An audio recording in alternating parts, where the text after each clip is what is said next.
Hey, what's going on? This video is intended for you guys to learn how to record your electronic drums and make drum covers in your own home just using a computer, which is over here, and just how to connect it to the computer. So basically this is my Yamaha DT Explorer, which you've seen in past videos. Not sure if you see my Numb cover yet, but it's up there now, so you can check that out. It's basically the outcome of what I'm going to teach you today.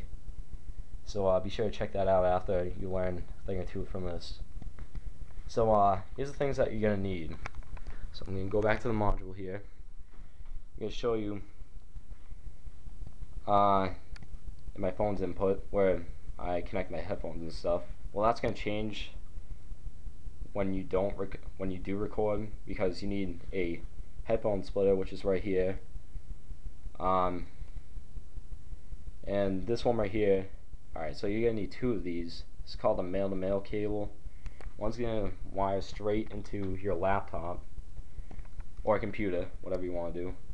And this one right here is for my headphones, which are right here, which I hear the drum sounds from. So, oh yeah, also the other male-to-male cable, which is gonna run to your iPod, so you can listen to music at the same time. That's going to go into your auxiliary in port, which is usually found in most modules, like this one right here, the DTX module. So I'll get back to that. Right now, I'm going to show you what I use to record my drum covers. Alright, this program right here is called Audacity. It's very reliable recording software. But first I'm going to teach you how to make it so that your drums sound good when you record, because when you plug it in and you just bang do whatever you do, it's gonna sound cruddy at first. So I'm just gonna give you some tips. So alright, so you're gonna go to your control panel. You want to go to your hardware and sound section, then to your sound. And there's a flap up here called recording, so you want to click on that. Then microphone. Oh yeah, forgot.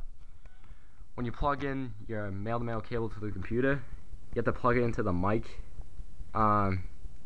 input instead of the headphones input, because then it won't recognize and it'll just not work. So when you plug it in, also, usually it tells you that it does not recognize what is being plugged in, so you have to tell it that it's a microphone. But in this case, I'm using a Windows 7 starter computer, so that's not the case, I guess. Yeah, I didn't even expect that. But onto the other stuff. Alright, so you go to your microphone section, you right click on it, you go to properties. Alright, there's a flap up here, it's called levels.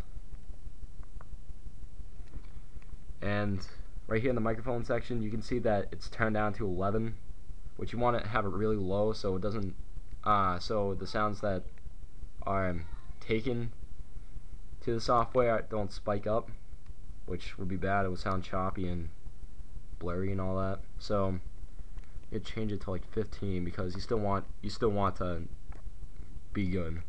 Microphone boost, which is plus 20 dB. That's what I usually have. I'm not really sure how it works, but so far it works out well. Alright, so you press OK, X out. Then on to the recording, which right here, that's how you record. So it's going to show up like this.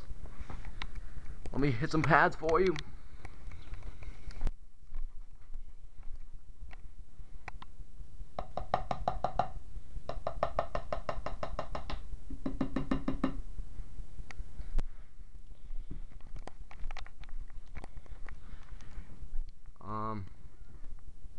Then you stop it right here. As you can see, it doesn't spike up. It's perfectly fine sound.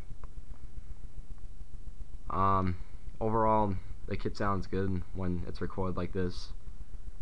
And that's basically it on how to record. Well, first I have to tell you about this, which it has like a microphone section right here. You want to keep this down too, because then you don't want it to be too loud and it spikes up. So you want to have it down to about this amount. And also on your module, you want to have your volume all the way down too. Well, not all the way down, but like really down, because it would also spike up as well in that case. That's basically the aspect. That's basically how you just record the sound. But now onto the drum covers. So basically, you got your iPod right here, which it's on, but it's just on standby right now. But when you get to your music, you want to have that down too, so that doesn't spike up either, and you adjust it the way that you want. So usually my method would be to play the music first, make sure it sounds good, then I play my drum sounds after to fit with it. And it doesn't sound like, when you want to hear it from the computer, it doesn't sound like loud enough for you to hear at the same time while you're playing with your headphones on. So it may sound like unsynchronized. So basically, I just plug in my headphones to the computer so I can hear just the music itself, and then I don't have to hear like the drum sounds like from the pad. Well, yeah, I don't have to hear the drum sounds because I basically know what they sound like, and it's much easier to get synchronized and all that. But that's also basically it. Also, obviously, if you want to make a drum cover, you want to have a camera so that you can record what you do. And I basically have this camera. It's like a Vivitar DVR HD camera. It's like a flip camera. And the software that I use is Movie Maker, which comes usually with every Windows computer, like this one for example. But yeah, so I save my audio file, then I export to Windows Movie Maker so I can open it and put it along with my video. And after that, I align the audio and the video itself, so I don't look like retarded, like if I'm hitting like the pads and it's not making any sound and then later it makes some sound. Yeah, you don't want that, obviously. And also the camera itself is going to take the sound of the pads when you play as well, which you don't want along with the audio itself. You want to have just the audio itself making the noise when you make the video. But before I do that, I keep how the pads sound until I get completely synchronized, because it makes it much easier for me. And then I take out the audio from the pads from the camera specifically, and yeah, I mute that so only the audio that I made from Audacity would show up. And basically, you just make the video how you want. You can edit it in any way, shape, or form. Make it how you like add pizzazz to it or something. But after that, you basically publish it on YouTube, and that's basically it. So I hope this video helped you,